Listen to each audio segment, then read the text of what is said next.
ब्रह्मा, विष्णु, महेश, इन तीनों देवों की बुनियाद पर ही ये सृष्टि कायम है।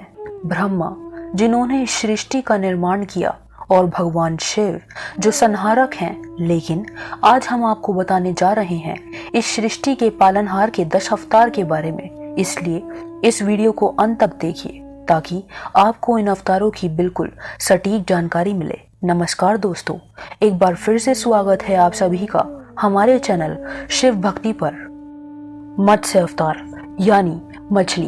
भगवान विष्णु का पहला अवतार एक विशाल मछली का था जिसमें उन्होंने मनु की रक्षा एक जल प्रलय से की थी। वे मनु की नाव, पौधों और जानवरों की हर प्रजाति को नए चक्र में लेकर गए थे जो बड़े पैमाने पर चक्रवात में फंसा हुआ था। भगवान विष्णु का दूसरा अवतार एक कुमा अवतार था, यानी कि एक विशाल कछुए का अवतार। जब देवता और असुर अमृत को पाने के लिए समुद्र मंथन कर रहे थे, जिसको डूबने से रोकने के लिए भगवान विष्णु ने कछुए का अवतार लिया था। उनका तीसरा अवतार था विरहा अवतार। वह हिरण्याक्ष को पराजित करने के लिए पृथ्वी पर प्रकट हुए थे, एक राक्षस जो पृथ्वी को ब्रह्मांड महासागर के बीच में ले गया था।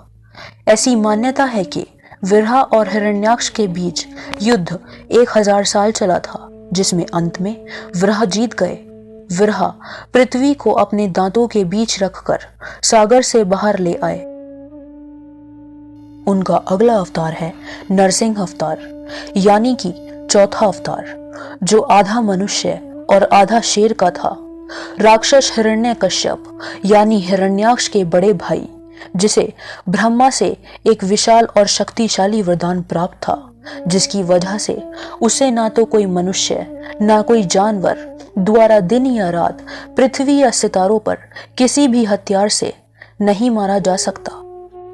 तब भगवान विष्णु नरसिंह अवतार के रूप में खंबे से प्रकट हुए।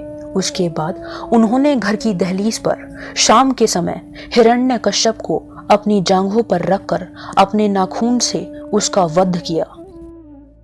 उनका अगला अवतार था वामन अवतार, यानी पांचवा अवतार, जो कि एक बौने का था।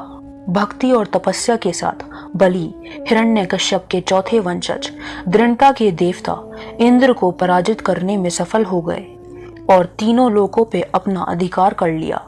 तब इंद्र ने भगवान विष्णु से सुरक्षा की प्रार्थना की तो वह एक बौने ब्राह्मण के रूप में प्रकट हुए। राजा के अश्वमेध यज्ञ में वामन बलि के पास गए। बलि ने उनसे उनकी कोई भी मांग पूरी करने का वचन दिया। तब वामन ने उनसे 3 पग जमीन मांगी, जिसके लिए बलि मान गए। उसके बाद उन्होंने अपने आकार को इतना विशाल बना लिया और अपने पहले पग में पूरी धरती और दूसरे पग में स्वर्ग को नाप दिया।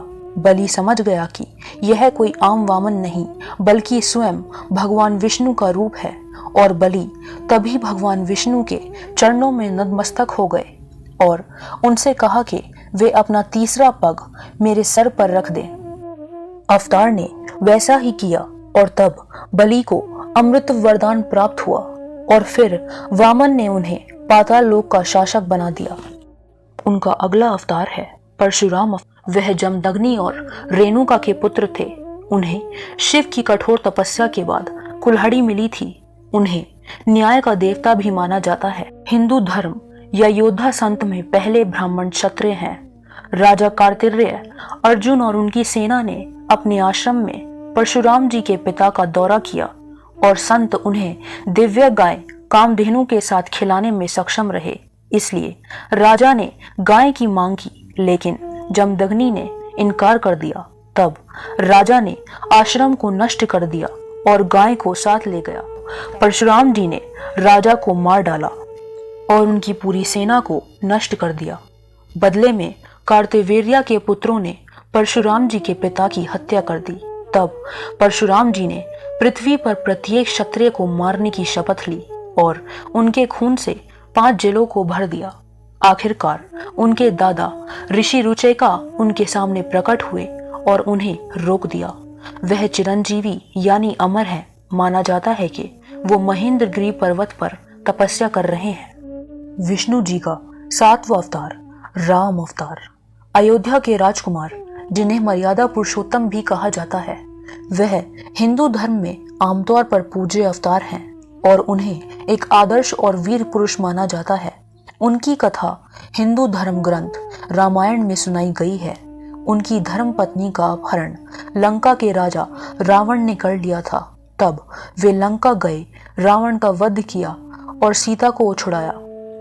इसका वर्णन विस्तार रूप से रामायण में किया गया है, आप सभी जानते होंगे। तो बढ़ते हैं अगले अवतार की तरफ। उनका अगला अवतार है कृष्ण अवतार। इसके बारे में भी आप सभी जानते हैं। कृष्ण इस सूची में 8वें स्थान पर माने जाते हैं। ऐसा कहा जाता है कि इन्हीं की वजह से धर्म की स्थापना हुई। वह प्रेम, चंचलता और बहुत से विभिन्न किंवदंतियों के नायक हैं। महाभारत हो या अपने मामा कंस के वध की कथा, ये सब आप जानते ही होंगे। बढ़ते हैं 9वें अवतार की तरफ, जो कि है साक्षात बुद्ध भगवान का। जी हाँ, बौद्ध धर्म के संस्थापक गौतम बुद्ध को हिंदू धर्म के भगवान नारायण का 9वां रूप माना जाता है। कभी कभी बुद्ध को हिंदू धर्म शास्त्रों में एक उपदेशक के रूप में देखा जाता है। बुद्ध ने सदैव अहिंसा के विचार का प्रचार किया है। चलिए बढ़ते हैं भगवान विष्णु के 10वें अवतार की ओर, जो अभी उन्होंने लिया नहीं है, जिसे कहते हैं कल्कि। कल्कि जो प्रत्येक काली युग के अंत में अवतरित होंगे। वह एक सफेद घोड़े पर सवार होंगे और उनके हाथ में एक तलवार होगी जो किसी धूमकेतु की तरह चमकदार होगी। कल्कि अवतार कलयुग के अंत में अवतरित होंगे, जब केवल पाप और अराजकता होगी। तब कल्कि भगवान सभी पापियों का नाश कर पुनः सतयुग की स्थापना करेंगे। तो दोस्तों, ये थे भगवान विष्णु के 10 अवतार। उम्मीद है आपको ये जानकारी पसंद आई होगी और वीडियो अच्छी लगे तो वीडियो को लाइक करें और अपने विचार हमें कमेंट बॉक्स में बताएं और देखते रहें हमारे चैनल शिव भक्ति को। आप सभी का बहुत बहुत धन्यवाद।